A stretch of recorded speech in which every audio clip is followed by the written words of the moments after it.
mēs vēlamies radīt brīvu, nepiespiestu, priecīgu atmosfēru un platformu, kā cilvēki var iesaistīties sociālpolitiskajos jautājumos. Un demokrātija ir liela vērtība, un demokrātija ir svēki. Mēs gribam svinēt šos svētkus.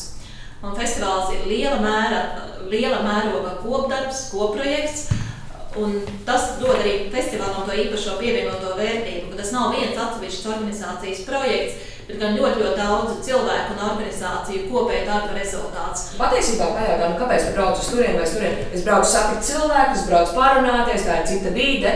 Tad man liekas, ka sarunu festivāls Lampa ir tāda forša atbilde, kur tiešām būs par sarunāšanos, kur tiešām varēs diskutēt. Varbūt mūzika būs, kultūra noteikti būs, bet man liekas, tas ir tā forša lieta par šo festivālu.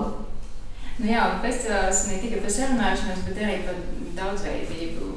Mēs varam spēlēt, vai mums patīk basketbols vai hokejs, mēs dzeram kafiju bez vai ar cukura.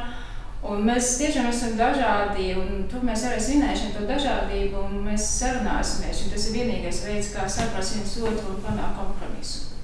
Man liekas, ka ir ļoti svarīgi, ka tik daudz dažādu veidu, kā cilvēki tiek aicināti uz sarunu vai sarunāties.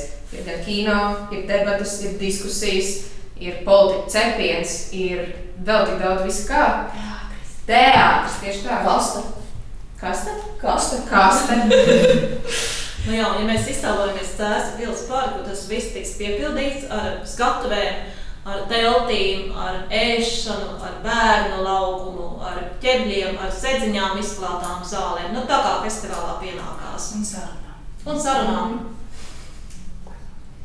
Arī par tiem politiķiem īstenībā ir ļoti svarīgi viņiem tur būt. Tāpēc, lai kā mums viņi patiktu vai nepatiktu... Patiesībā tā ir viena liela Latvijas problēma, ka cilvēki mēs lamājam politikas, tā pašā laikā mēs šausmīgi daudz no viņiem sagaidām.